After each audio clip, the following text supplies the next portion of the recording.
Hey guys, welcome to Tianshi Recaps. I'm your Tianshi.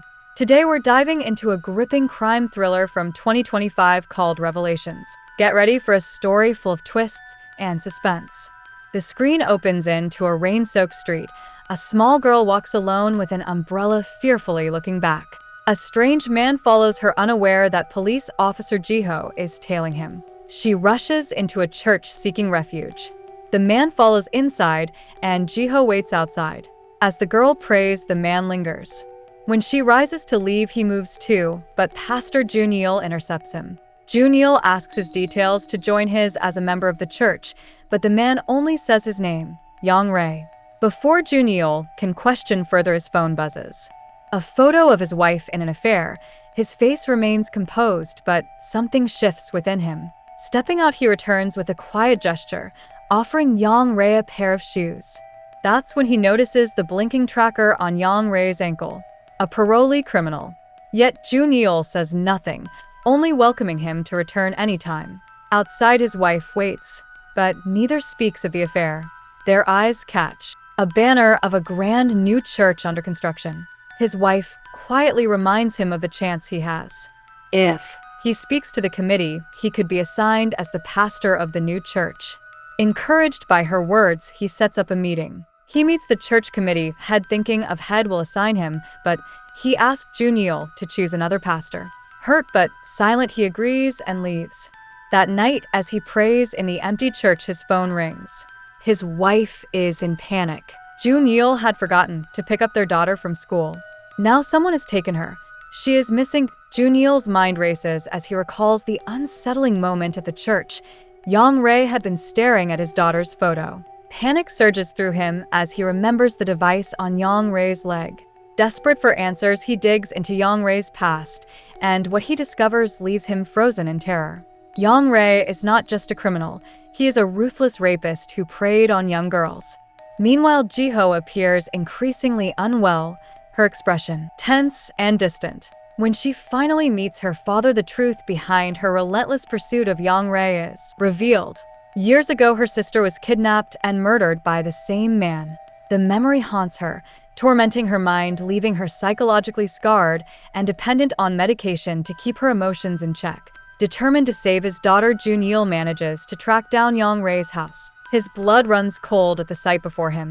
Yang Rei stands outside holding a shovel and a heavy bag.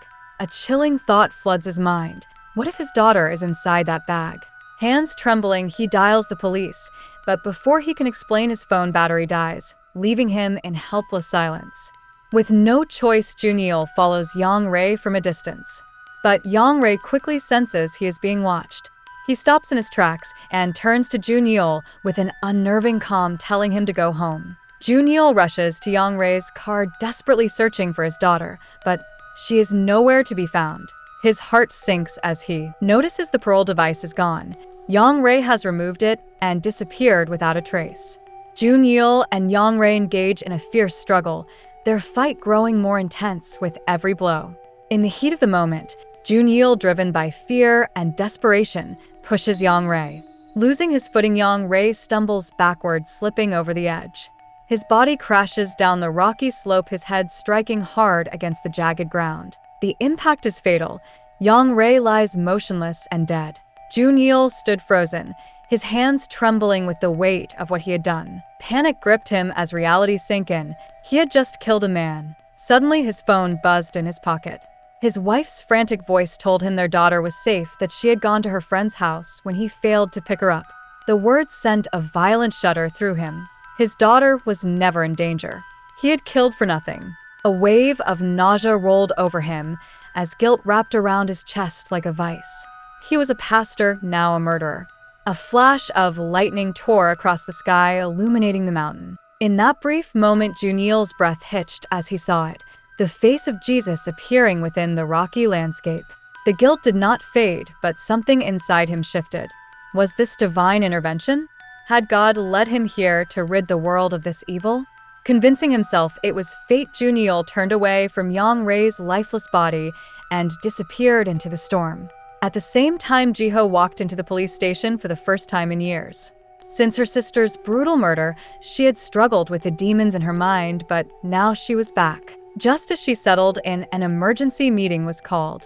Yang Rei's tracking device had been removed and a new victim had been reported missing. The girl's name was Minji. Jiho's heart clenched as she realized it was the same girl Yang Rei had been following earlier. Jiho had assumed that he had simply come to pray in church and walked away, but now she knew the truth. She had walked away and left Minji in danger. Anger surged through her veins. The memories of her sister's fate came crashing back. She had lost her sister, but she would not lose Minji. Gritting her teeth, she stepped forward.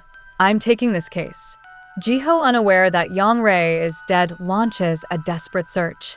A team raids his house, but Minji is nowhere to be found. Instead, they uncover eerie scribblings covering the walls with one image standing out, a monstrous figure with a single eye, its gaping mouth filled with people. A chill runs through the officers. Meanwhile, Jiho visits Junior for questioning. He remains composed, carefully masking his guilt. As she prepares to leave, her gaze lingers on his muddy shoes and stained church hoodie. The heavy rain from the previous night makes it seem normal, so she dismisses any suspicion. But guilt consumes Junior. Seeking redemption, he visits the church committee head, only to find the man in deep sorrow. He confesses that he had chosen his son as the pastor for the grand new church, but now scandal has shattered his faith. His son is having an affair. The revelation barely phases Junior, as he already knows.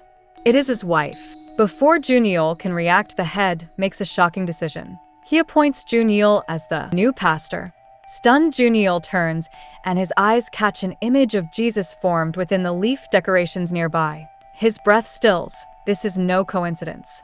First Yang Rei, now this. It is God's will. A change washes over him.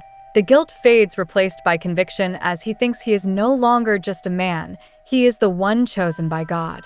A flashback unfolds in a courtroom. Jiho's sister, a survivor of Yang Rei's horrors, sits trembling as the trial begins. The evidence is overwhelming. Yang Rei had been caught, and justice should have been swift. But then a psychiatric doctor takes the stand. His report changes everything.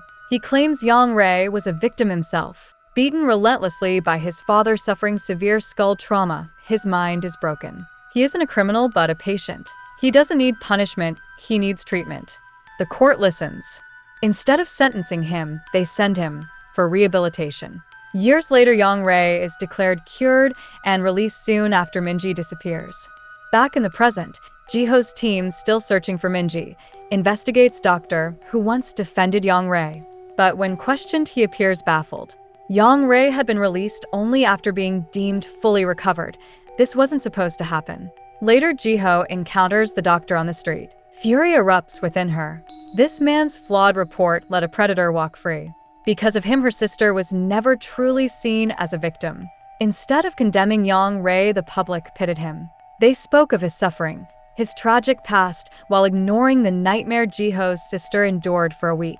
Broken by the injustice, Jiho's sister took her own life. Jiho blamed the doctor for her sister's death, but he remains calm and simply says, "If you want to find Minji, see from Yang Rei's point of view. Only then will you find her." Junior arrives at the church and finds Minji's mother sobbing. She and Minji always prayed here together. Just then her phone rings, a call from the police. They've found Yang Rei's car. Fear tightens in Junior's chest. He quickly offers to take her, dreading what they might uncover. When they arrive, the police find no body. Without thinking, he turns to Jiho and asks, "Did you find the body?" Jiho's eyes sharpen. Why would he assume there was one? A seed of doubt takes root. The guilt that once gnawed at him fades, replaced by something darker. He grows more forceful, confronting his wife about her affair for the first time. His words are cold and commanding. Ask for God's forgiveness, as everyone makes mistakes. Then he drops her off at a church hospital, but as he turns to leave, he notices a nurse in distress urgently requesting an ambulance. Curious, Junior asks what happened. The nurse replies that a man fell from the mountain. He was badly injured. He was at our doorstep this morning. I treated him before, calling for help. Junior feels the air leave his lungs. His body goes rigid because the man is Yang Rei. After Junior pushed Yang Rei off the mountain, he didn't die and somehow managed to drag himself to the church hospital. Fear gripped Juniel as he entered the room, seeing Yang Rei unconscious, yet murmuring his name. Panic set in, but as he turned toward the window, he saw it again. Jesus' reflection. His belief deepened. This was God's will. He had been chosen to rid the world of this evil. Seizing the moment, he kidnapped Yang Rei unnoticed. Soon the hospital nurse informed the police, and Jiho arrived. When shown a photo of Yang Rei, the nurse confirmed Yang Rei's identity and Jiho's mind sharpened. Yang Rei hadn't escaped, he was injured and admitted here. Someone had taken him. Meanwhile, Juniel dragged Yang Rei to an abandoned building once meant to be a grand 5-star hotel, but now reduced to ruins. To him, this was no coincidence. It was divine intervention, a place meant for him to fulfill his purpose. Stepping closer, ready to end the monster's life, Yang Rei's weak voice stopped him. How will you find Minji if you kill me? Juniel's mind spiraled in chaos, torn between turning Yang Rei over to the police or ending him for good. Conflicted, he left Yang Rei hidden in the abandoned building and walked away in haste. As he hurried down the stairs, his foot slipped, and his eyes landed on a set of numbers etched into the wall. His breath caught, as it was another sign from God. Taking it as divine instruction, he rushed straight to the church, flipping open the Bible to the page, matching the numbers. Conviction settled deep within him. This was God's will. Yang Rei must die. Minji's fate no longer mattered. He didn't even consider the chance of saving her, instead choosing to pray for her soul as if she were already lost. As he bowed his head in prayer, Minji's mother nearby felt a deep gut-wrenching pain. She had no idea what had happened to her daughter, yet here was Juniel mourning as if Minji were dead. Juniel believed every event was proof that God was guiding him, but he failed to notice that Jiho was watching closely. She connected every clue, from the mud on his shoes to his strange question about Yang Rei's body at the crime scene. Doubt turned into suspicion, and she decided to check his car. There she found crushed berries stuck to the tires. Following that lead, she searched for a nearby berry farm and soon discovered Yang Rei. As Jiho looked at him, her past came rushing back. Her sister's voice echoed in her mind, telling her to kill the man who had destroyed her life. Trembling with rage, Jiho stepped forward, ready to end it once and for all. But Yang Rei's weak voice stopped her again. If you kill me, how will you find Minji? Jiho froze. Unlike Juniel, she was not blinded by vengeance. Her goal was to save Minji. She stepped back, realizing she needed him alive. At that moment, Juniel arrived. Without hesitation, he attacked Jiho, knocking her unconscious and tying her up alongside Yang Rei. His mind twisted the situation into another message from God. Jiho being here was not a threat, but a way to escape his sins. If she was found with Yang Rei's dead body, she would be blamed for everything. Juniel's lips curled into a smile as he convinced himself once again God had chosen him. Juniel dragged Yang Rei to the edge of the abandoned building, ready to finish him. As he tried to push him off, Jiho freed herself, rushed in, and stopped him. A violent struggle broke out between them, but Jiho managed to overpower Juniel and handcuff him. She then turned to Yang Rei, who was barely holding onto the edge. The strong wind made him lose his balance, and he started to fall. Jiho, acting on instinct, grabbed his hand at the last second. Just moments ago, she had wanted him dead, but now she needed to save him for Minji. Holding onto him tightly, she demanded to know where Minji was. Yang Rei gave a weak smile and whispered that the one-eyed monster had eaten her. Jiho pressed for more answers, but before he could say anything else, his grip slipped, and he fell to his death. Minji was still alive, somewhere trapped in an abandoned place. The police searched frantically, but they had no leads. Jiho, determined to find the truth, went back to the psychiatric doctor who had treated Yang Rei. The doctor showed her drawings from Yang Rei's childhood, filled with disturbing images of his father beating him and a one-eyed monster consuming everyone. Jiho studied the sketches, trying to understand the monster could have been his father or maybe Yang Rei himself. The doctor explained that Yang Rei had pareidolia, a condition that made him see familiar patterns in meaningless things, just like Juniel was experiencing. He had been fully cured when he was discharged, but something had triggered him again. If they could find what caused the relapse, they might be able to find Minji before it was too late. Jiho sat in silence as the psychiatrist looked at her with knowing eyes. He explained that she, Yang Rei, and Juniel were all suffering from the same condition. Their minds were trapped in illusions created by their past traumas. Yang Rei saw monsters. Junil mistook coincidences for divine signs, and Jiho was haunted by the guilt of failing to save her sister.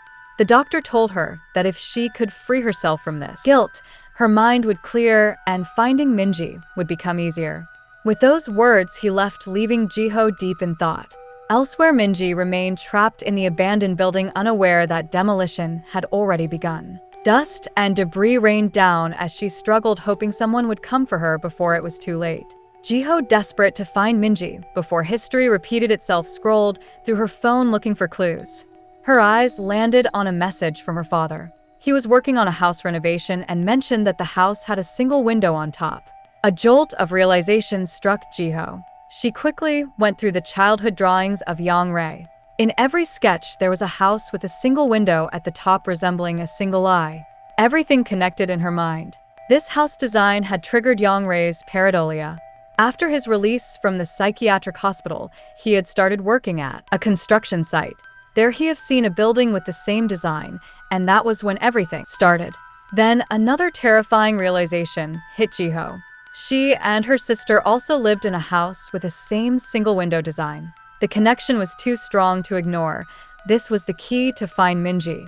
Wasting no time, Jiho alerted the police and rescue teams, instructing them to find a single window building in the construction site. Minji sat in the abandoned building, eyes fixed on the door, waiting just like Jiho's sister had once waited for someone to save her. At that moment, the door burst open. Jiho stood there breathless, finally finding Minji and pulling her to safety. With Minji rescued, Jiho went straight to Junil. He remained eerily calm, still convinced that everything had been God's will. Without a hint of doubt, he asked Jiho if she had found Minji's dead body. When Jiho revealed that Minji was alive, the certainty on Junil's face crumbled. His body stiffened as silence consumed him. Slowly, he turned his head to the corner of the room. There he saw Jesus' face again, but this time it was different. A cold dread washed over him as realization struck. Everything he had done was wrong. Desperately, he grabbed a cloth and tried to wipe the image away, rubbing harder and harder. But no matter what he did, it would not disappear. His breathing grew ragged, his hands trembling. The screen fades to black. The movie ends. Many people experience pareidolia in their daily lives. For most, it is just a passing moment, like seeing a face in the clouds or a figure in the shadows, something easily ignored. But for people like Junil, it becomes an obsession and a belief that leads to terrifying actions. Have you ever experienced pareidolia? Share your experiences in the comments below. Don't forget to subscribe to Tianshi Recaps. See you in the next video. Take care and stay aware. Bye.